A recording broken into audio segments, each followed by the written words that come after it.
भोजपुरी बिरहा गायक राम आशीष Yadav and party अपने कोरी चंदौली उत्तर प्रदेश के माटी से बिरहा के तमाम सम्मानित श्रोता बंधुओं का हार्दिक अभिनंदन वंदन स्वागत नमन प्रणाम करता हूं। आप सब भैया लोग के बीच में अभी हाल ही में 9 अगस्त 2024 को जो कलकत्ता में डॉक्टर मौमिता हत्याकांड हुआ था, अभी वो आग ठंडी ही नहीं हुई, तब तक बिहार प्रांत में एक और जघन्य अपराध कह लिया जाए, एक दलित समाज की बेटी के साथ बताया जाता है कि रेप के बाद निर्मम हत्या कर दी जाती है। मैं उस बेटी के लिए परमपिता परमेश्वर से प्रार्थना करता हूं कि हे प्रभु, वो आत्मा जहां कहीं भी हो, प्रभु उस पूज्य आत्मा को शांति प्रदान करें। और ये बिरहा आप सब भैया लोग आरपी म्यूजिकल इंटरटेनमेंट चैनल के माध्यम से सुनेंगे। आइए मास्टर साहब।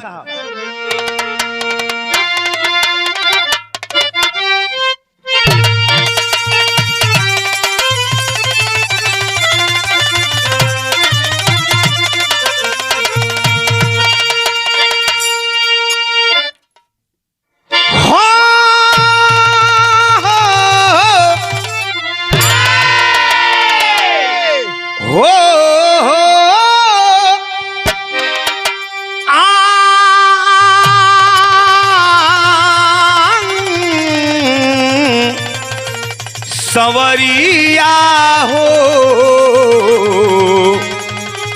भोले बाबा जोगिया हो राम।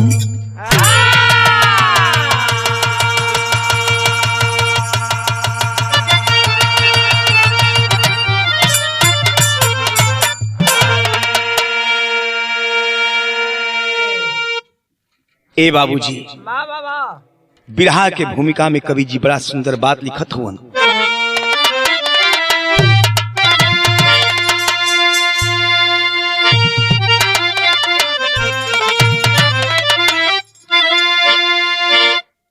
भले हो गया मुल्क आजाद मेरा,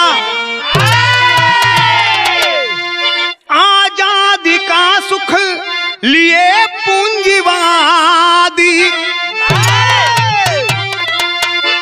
आरक्षण का लाभ शोषित न पाए, ऊंचे पदों पे है सामंतवादी, गरीबों को असली आजादी मिली ना, अपमान का घुट बस पी रहे हैं, हत्या बलात्कार का दर्द लेकर हर बस्तियों में दलित जी रहे हैं।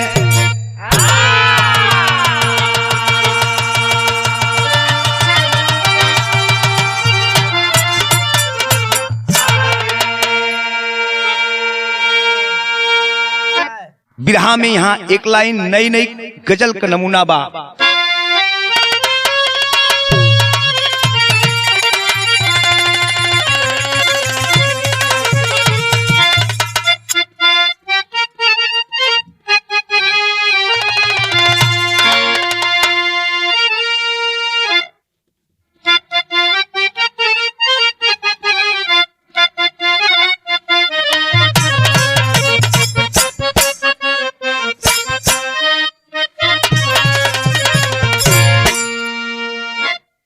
यह गजल का नमूना लगा देना मास्टर साहब, तो ही हो जाए। अब मत प्यार करो तुम मुझसे होके मजबूर, मत प्यार करो तुम मुझसे होके मजबूर, हम खुद ही चले जाएंगे तेरे जिंदगी से दूर, हम खुद ही चले जाएंगे तेरे जिंदगी से दूर।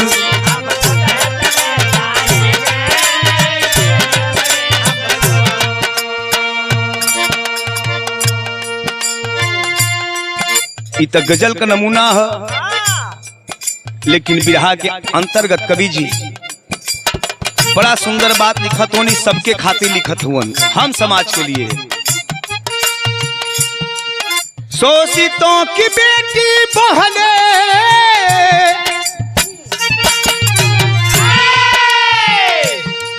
शोषितों की बेटी बहने खिलौना है जहां, शोषितों की बेटी बहने खिलौना है जहां। उस देश में पिछड़े शोषित सुरक्षित है कहाँ, उस देश में सुरक्षित है कहाँ।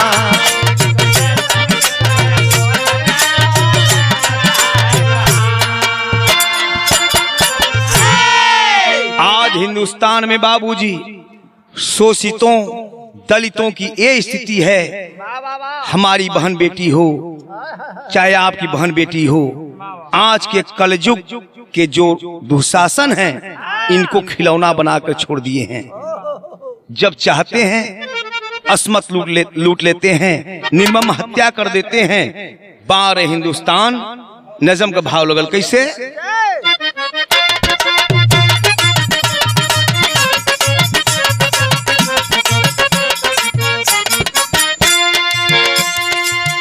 आज युवा पीढ़ी का निम्न संस्कार हुआ, आज युवा पीढ़ी का निम्न संस्कार हुआ, पशुओं से भी गिरा मानव का व्यवहार हुआ। डूबकर मदिरा मांस में कुकर्म करते हैं, तनिक भी लाज ना कानून से न डरते हैं। निर्भया जैसी घटना घट रही दिन रात, यहाँ हो रही आंसुओं की हर तरफ बरसात जहाँ। अभी तो मौमिता का घाव भर न पाया है, अभी तो मौमिता का घाव भर न पाया है। मुजफ्फरपुर से फिर दुखद संदेश आया है, जिया तो कैसे जिए,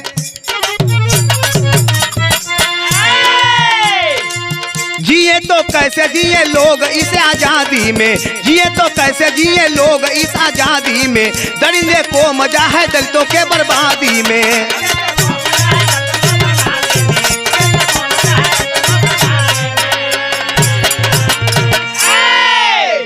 ए भैया कवि जी लिखत हुआ, अभी जैसन कि आप सभी लोग बतौली, अभी 72 घंटा भी ना बीतल तब तक बिहार प्रांत के अंतर्गत एक घटना घटती है। एक दलित समाज की लड़की जिसका उम्र बताया गया 14 साल, 14 साल की बेटी के साथ लोग बता रहे हैं कि रेप के साथ, जघन्य अपराध के साथ निर्मम हत्या कर दी जाती है। बिरहा में एक लाइन गीत लगा था मास्टर साहब कैसे? अरे नरमी कलैया सुकुमार हो, नरमी कलैया सुकुमार हो, चूभ जाला कंगनावा।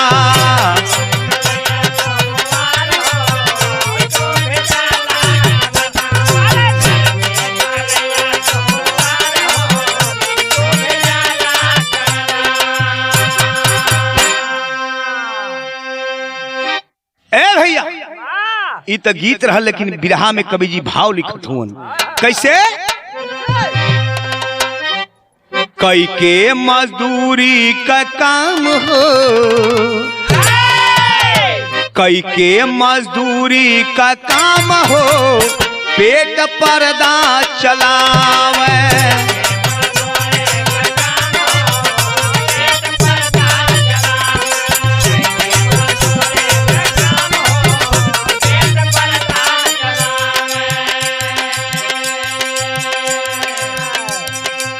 उस बेटी का बाप मजदूर है, मजदूरी करके अपने परिवार को जिला खिला रहा है। हुआ क्या मास्टर साहब? 14 बरिसवा कर रहली दुलारी,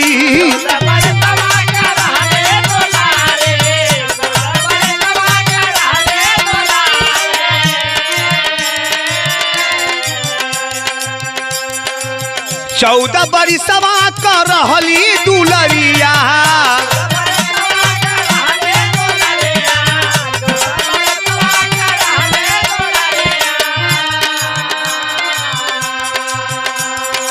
इज्जत के राख चोरा के गठरिया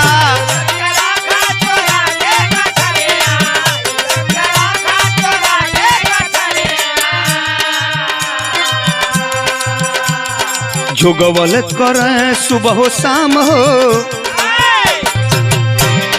जोगवल कर सुबह शाम हो पेट पर्दा चलावे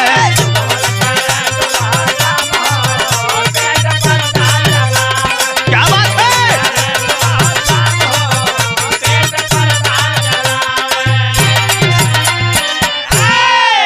ए भैया ओ दलित समाज का गार्जियन मालिक उस बेटी का बाप मजदूरी करके परिवार को जिला खिला रहा है। उस परिवार में एक लड़की है जिसकी उम्र बताया गया 14 साल और उसकी बहन है, बड़ी बहन है जौन विधवा है। समय धीरे धीरे बीतत हो बाबूजी भैल का विराह में गीत बदल गल।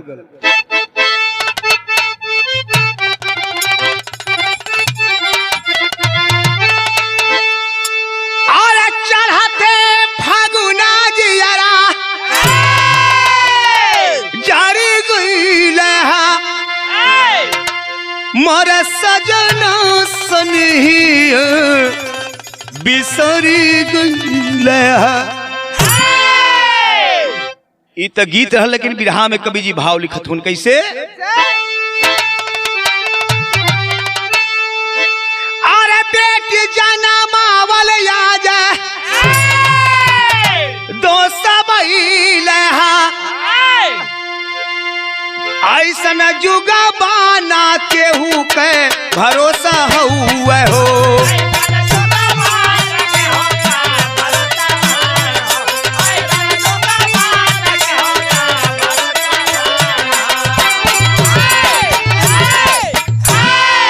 ए बाबू वो दलित समाज का वो इंसान सोच रहा है कि अगर बिटिया का जन्म न कैले रही तो इतना बड़ा सदमा न झेली। कैसे मास्टर साहब अरे मालूम नाही कब के करे गौरी है नाजरिया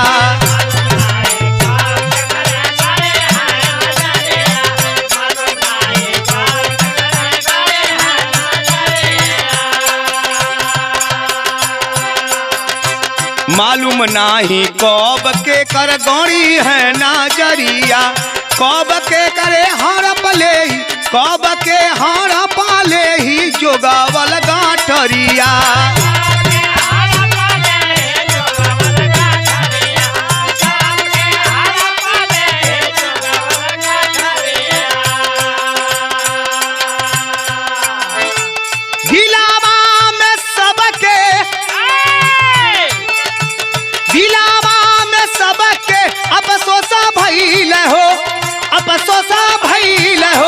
ऐसन जुगल बाना केहू के भरोसा हुए हो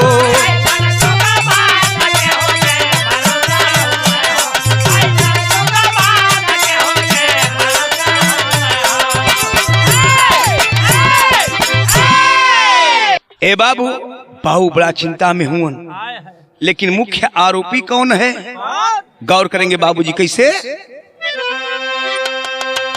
मन बढ़ घर का संजय उता पतिया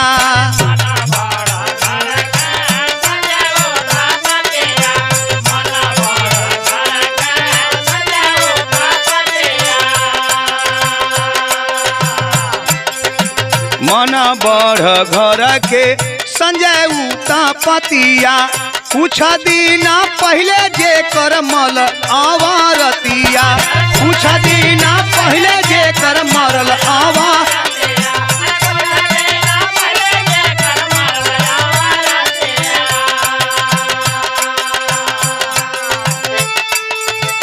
लेकिन दिल में धना बाला लेकिन दिल में धना बल का जोसा हुआ हो हाँ हाँ जोसा हुआ हो ऐसन जुगा बाना केहू के भरोसा हुआ हो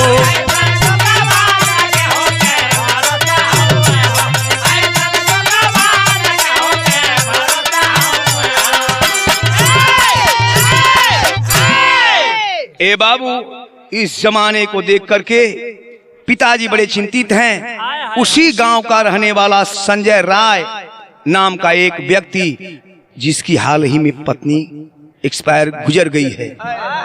ए भैया हो, ओकर दिल में अब हवस, जानत हुआ मेहरारू मर गए के बाद लोग बहुत ज्यादा दारू पियलन गम भुलाए खातिर के। आज जब शराब पियलन तो शराब का जरूरत आवे लगला।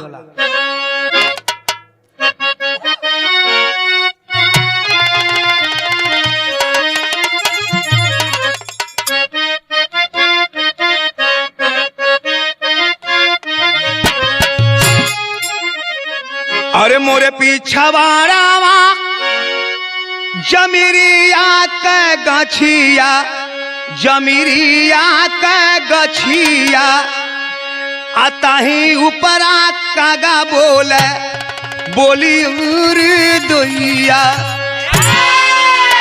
ए बाबू, ओ संजय राय उस लड़की से 6 महीने से बात कर रहा था मोबाइल फोन पे। इतना ही नहीं, सूत्रों के मुताबिक ये जानकारी मिली कि ओ संजय राय उसकी बड़ी बहन जो विधवा है उससे भी बात करता था। उस रात क्या हुआ बाबूजी, कवि जी लिखत हूं उनका। अरे 5 साथियों के साथ 11 वाली रतिया में, 11 वाली रतिया में नसवा में धुता हो के आयल हो पपिया।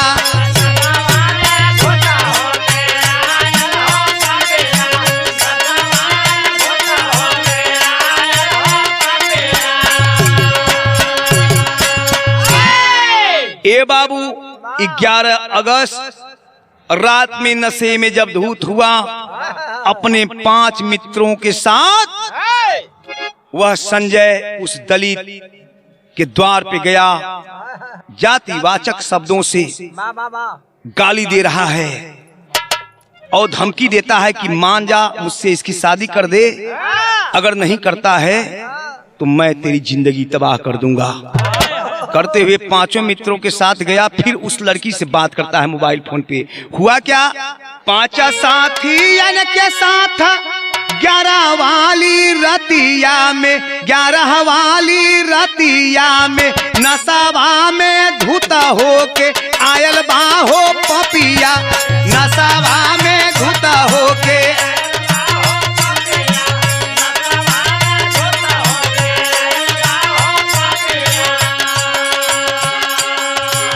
ये बाबू जब वो नशे में धूत होकर के चला है, दलित के द्वार में पहुंचाए। परिवार में उस समय उक्त समय पे कौन है, बाहर बापा बेटा, घर में बिटिया मातरिया हो, बिटिया मातरिया हो, सुतल रहा घुसल धड़ धारायल हो पपिया, सुतल रहा घुसल धड़ धारायल हो पपिया।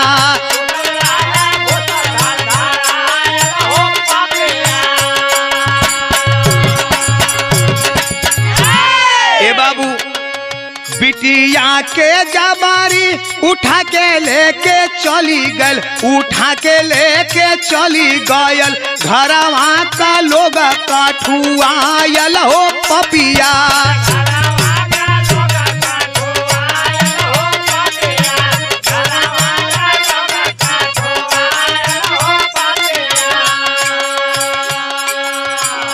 इस 11 अगस्त के रात में उस लड़की को लेकर के 5 मित्रों के साथ वो घर से भाग गया। घर में जैसे सन्नाटा छा गया हो, माँ रो रही है, परिवार के लोग रो रहे हैं। किया क्या बाबू, वो राता भारा रे बकई के निर्मम हत्या कैलस, निर्मम हत्या कैलस, लाशा छोड़ के भोरावा परायल हो पपिया, लाशा छोड़ के भोरावा।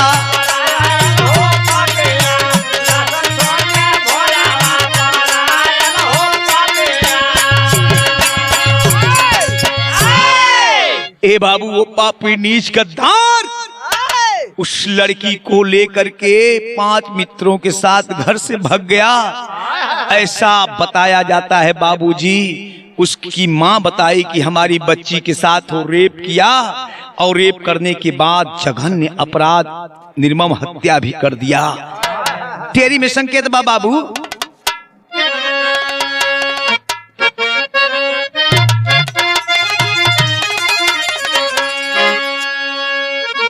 कि भारत का संविधान रो रहा, कि भारत का संविधान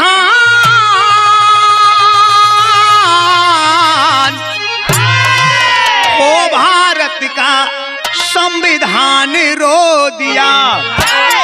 अगर ये रौंद रहे दलितों का ये सम्मान,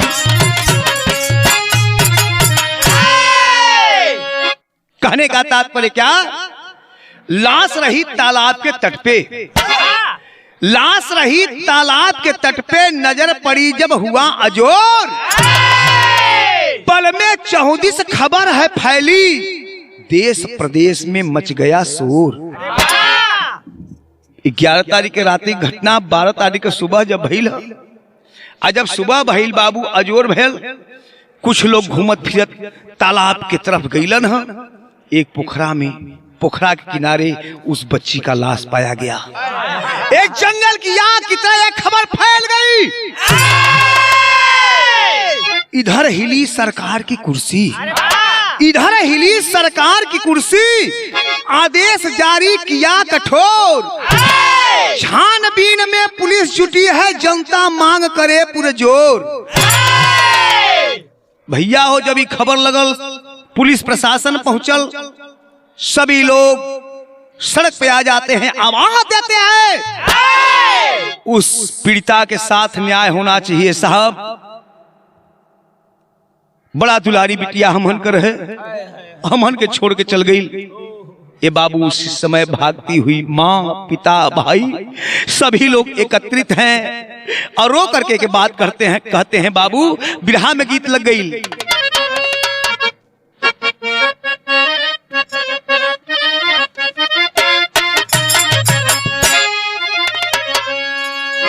माही रो रो के कहत हैं, छतिया पे टूटल बापा और माई पगली के,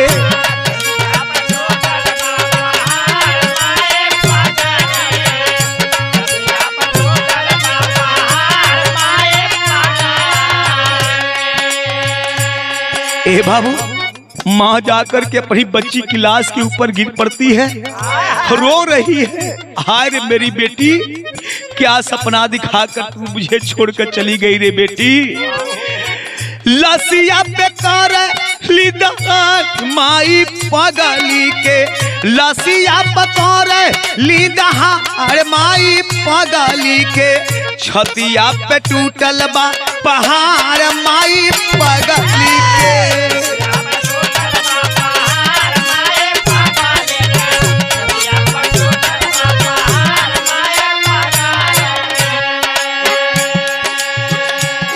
तमाम लोगों की हुजूम लगी है बाबू, आसपास क्षेत्र के लोग एकत्रित हैं, सभी लोग रुदन कर रहे हैं, शोकानुकूल वातावरण है। माई करवाई सुन के सभी लोग का करेजा फाटत है बाबू। तब तक भइल का बन के असहाय रो मैं बाबू और बीरानावा,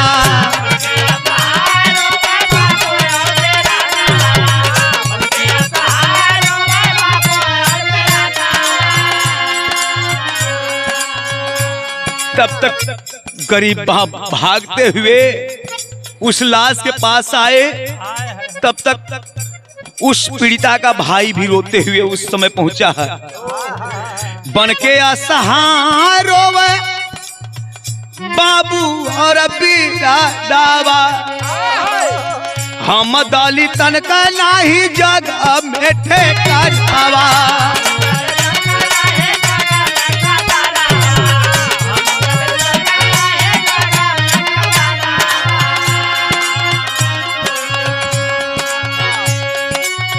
बड़का चौरा जैसे छूटा सार माई पगली के, छटिया पे टूटल बा पहाड़ माई पगली के।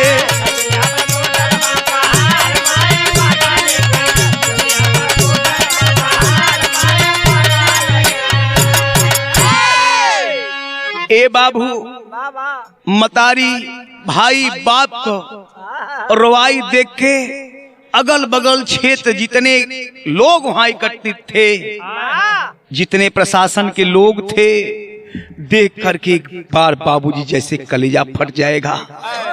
सभी लोग रोने लगे और तब तक बाबू माही जाके एक अधिकारी का पैर पकड़ लेलिन और पकड़ के एगो बात कहते हैं। का कथी मास्टर साहब?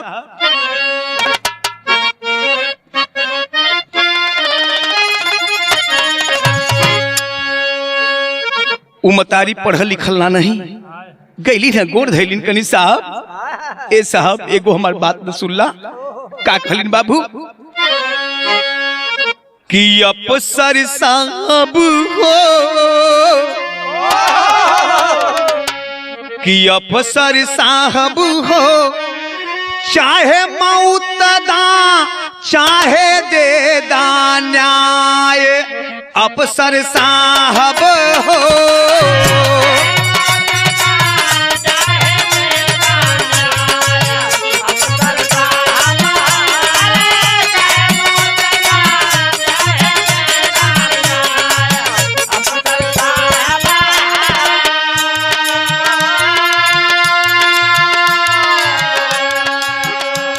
ए बाबू उस साहब के पैर पे गिर करके माँ कहती कि साहब अगर न्याय ना दे सकत हुआ तो एक पुड़िया लिया के हमके जहर देते ता सरकार, हम पी के मर जाइत, खा के मर जाइत।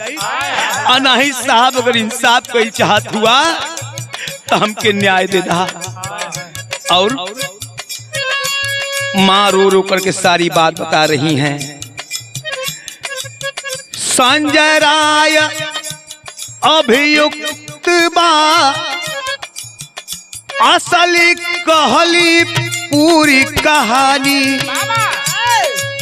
संजय राय अभियुक्त बा, असली कहली पूरी कहानी।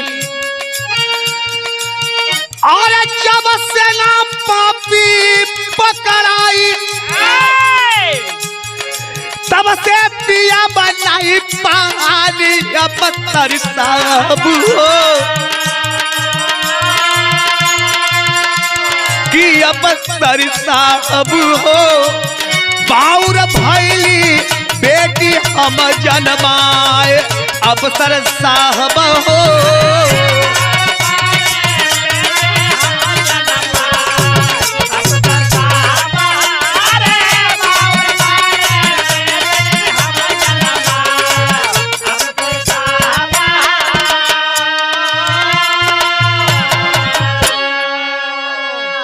ए भैया, माँ अपने दिल की व्यथा उस साहब से कहती है कि भैया बाबू साहब बस इतने बता दा कि हमरे बिटिया के अपराधी की फांसी लगी कि ना लगी। साहब इतना हमके बता दा ना, अपने बिटिया खातिर के हम बड़ा व्याकुल है सरकार। अगर ना न्याय दिलवा सकत हुआ तो एक पुड़िया जहर दे दा। पहपट में संकेत बा बाबू।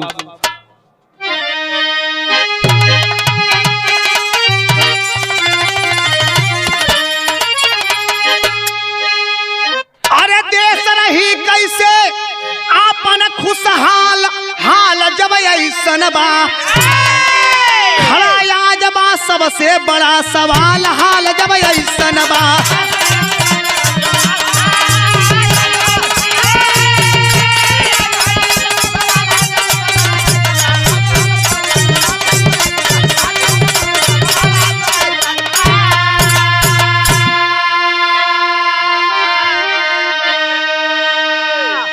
भैया सभी लोगों के बीच में पिता खड़े हुए और आवाज दिए कि बारे मेरा हिंदुस्तान। जिस हिंदुस्तान में ये नारा दिया जा रहा है बेटी बचाओ बेटी पढ़ाओ। अमित शाह जी आधी रात में लेक्चर दे रहे हैं, भाषण में कहते हैं कि हमारे देश की बेटी सुरक्षित है, गहना श्रृंगार स्कूटी पर सवार होकर के कहीं भी जा सकती है। जब हमारे देश का ये दशा है, ये हाल है, तो हमारी देश कैसे खुशहाल रही। कहत उनका दर्द हो आज के शिक्षित से पहले, आज का शिक्षित से पहले का अनपढ़ रहला अच्छा हो, विचार में न पाप तनिक करे संस्कार का रक्षा हो। अरे धर्म कर्म इज्जत का राखे ख्याल हाल जब ऐसन बा, आज गैर का बिटिया लागे माल हाल जब ऐसन बा। बार मानी रामचंद्र कवि जी कुल बतिया उपेन खोल के रख दिलन। आप तो कितना बढ़िया बात लिखलन। आज के शिक्षित से पहले अनपढ़ रहल अच्छा हो, जौन गवार रहलन, विचार में न पाप तनिक करे संस्कार का रक्षा हो, धर्म कर्म इज्जत का राखा ख्याल हाल जब ऐसन बा। आज गैर का बिटिया लागे माल हाल जब ऐसन बा। वाह, आज हम अपने बहन के बहन मानत थे, अपने बिटिया के बिटिया मानत थी, तनिका में अगर सामने कोनो दूसरा रजा क्या माल है। बाहर मेरा हिंदुस्तान, शर्म भी नहीं आती उन पापियों को, नरभक्षियों को। अरे जनाब विचार कर, मत पाप कर, मत सता किसी लड़की को, पाप होगा। जरा सोच तू भी किसी लड़की का बाप होगा। आज नहीं काल तुमके भी बाप बने के हो। ये बात के इंदर भक्षी भुला जात हूं। आल्हा में संकेत बा।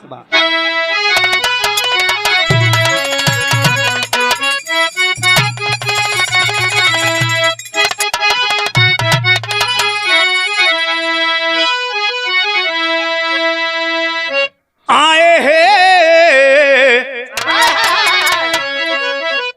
करना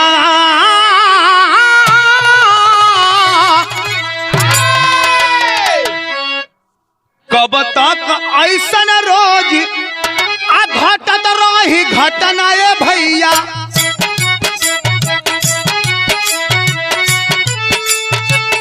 कब तक जरत रही बेटियन का लाश।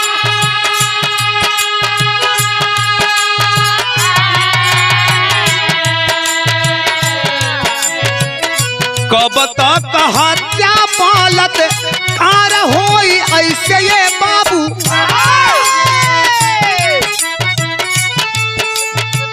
कब तक पैदा होत रही है बादामास।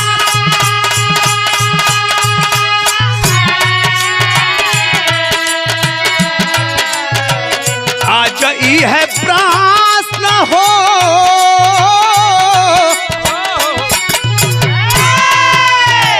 आज ई है प्रश्न हो मत बसब के मन में ये भैया। शोषिता समाज के मन में निराश।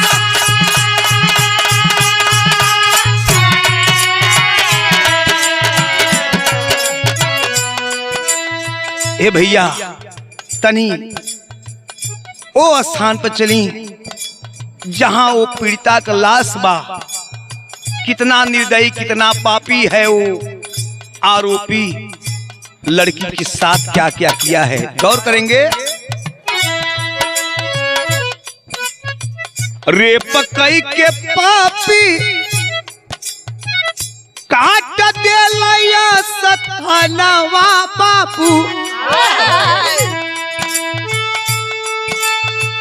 प्राइवेट पार्ट कैले चाकुवन से नाश।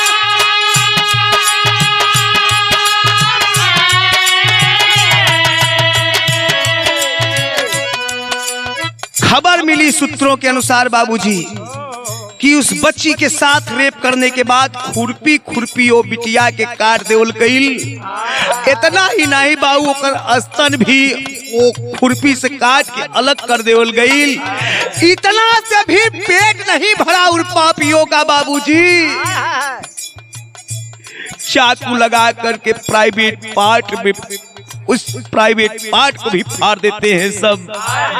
अरे साले नीच गद्दार, तुझे शर्म नहीं आती? अरे जब हवस को भूखा रहला सार लोग तो जाके अपने बहने के साथ कैले रहता।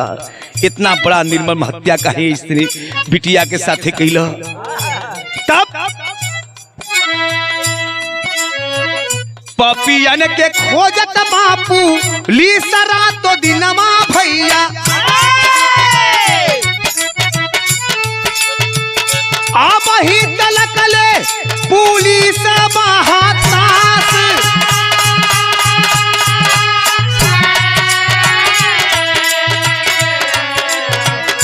पुलिस प्रशासन लगी है चारों तरफ बाबूजी।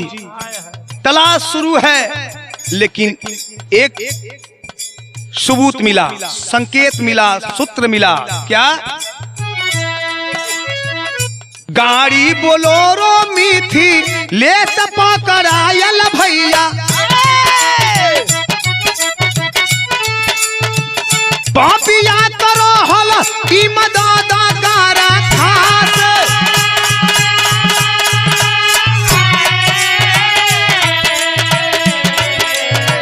जन जन के दिला में या क्रोध का या दिलिया या भैया कौनो जवाब नहीं शासन के पास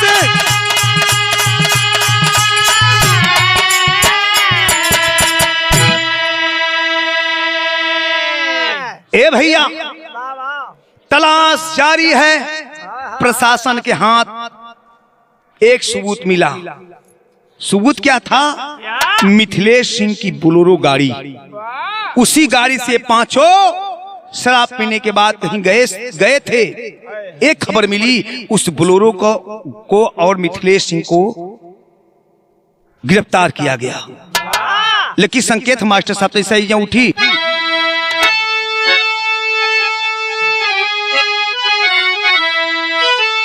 अरे खाली संवेदना हो सरकार दे ले, अरे खाली संवेदना हो सरकार दे ले, दलितन के कैसे होई कोई विकास बोला।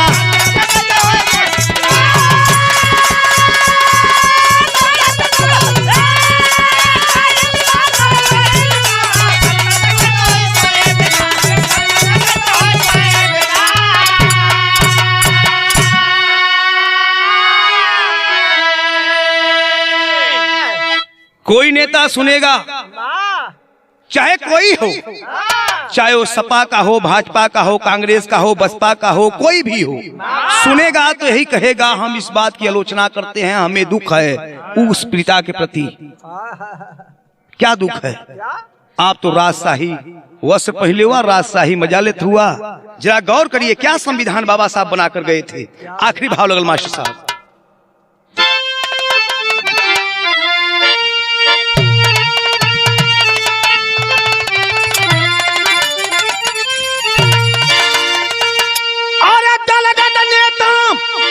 और राजनीति का खेल गोटिया पर सब ही से कदमा रोटिया बोला।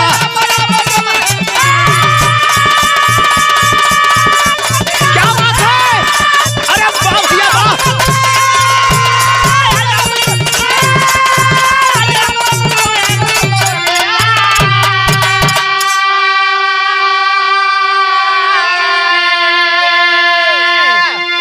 अरे के आजादी रोवे स्वर्गे से गांधी, अरे बाबा साहब का आजा रोवत बा समाधि।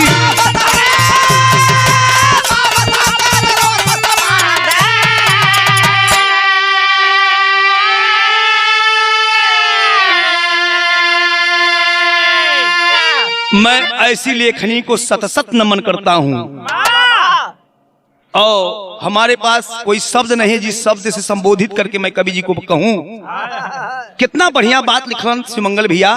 देई के आजादी रोवे स्वर्गे से गांधी, अब बाबा साहब का आज रोवत बा समाधि। समाधि भी रो रही है, ऊपर गांधी जी भी रो रहे हैं। संकेत बा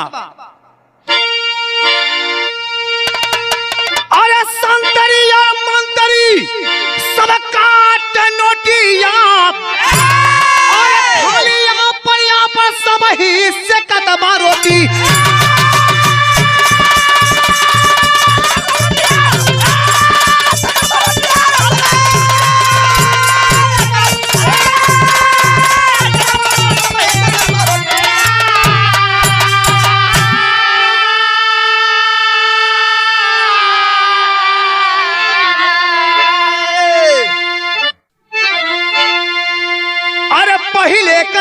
जरा मरे हो वसूल पे, और इस्तीफा लगा दे अपने छोटी मोटी भूल पे।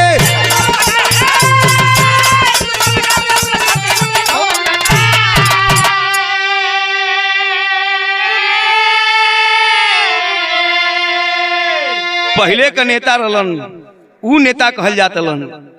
जैसे माननीय मुलायम सिंह जी ने नेता की उपाधि मिली, ऐसे ऐसे लोग रहे कि छोटी सी गलती हो गई तो इस्तीफा दे दिया करते थे। लेकिन आज तो इस्तीफा के नाम पर सरवा नहीं तो 17 ठे अप्रोच जाता, सोर्स लगा था कि नहीं मैं ऐसा नहीं किया हूं, ऐसा गलती हम ना की नहीं, ऐसे कहे के पड़ल। अरे यार चिपक के कुर्सी से चापे लगा मोटिया, अरे यार चिपक के कुर्सी से चापे लगा मोटिया, अरे खाली यहाँ पर सब हिस्से का दबा रोटी।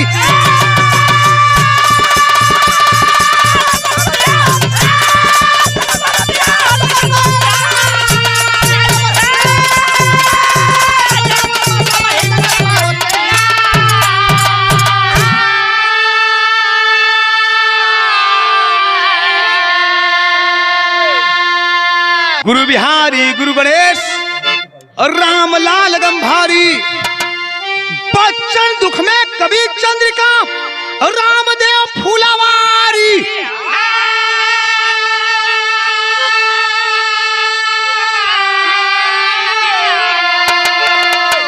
कि भारत का संविधान रो रहा, कि भारत का संविधान रो रहा, आशीष रामचरण गिर गया आज इंसान।